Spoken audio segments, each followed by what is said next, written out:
பார்த்து பாஜக, அதிமுக கூட்டணியை பார்த்து பயமா எனக்கா அப்படின்னு சொல்லி சிஎம் சொல்லியிருக்காரு மு.க. ஸ்டாலின் அவர்கள்.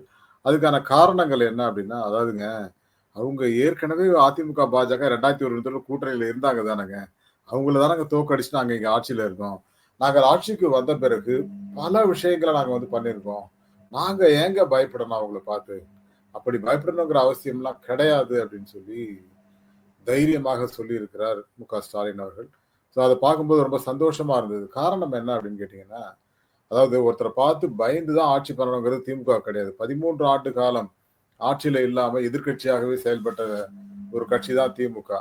பல்வேறு தொல்லைகள், பல்வேறு தொந்தரவுகள் அதிமுகவுல நெறைய அது தோல்வி. அதையெல்லாம் தாண்டி வந்த கட்சி திமுகங்க. அதனால அத பத்தி பயப்பட மாட்டோம் நாங்க அப்படின்னு சொல்லியிருக்காரு.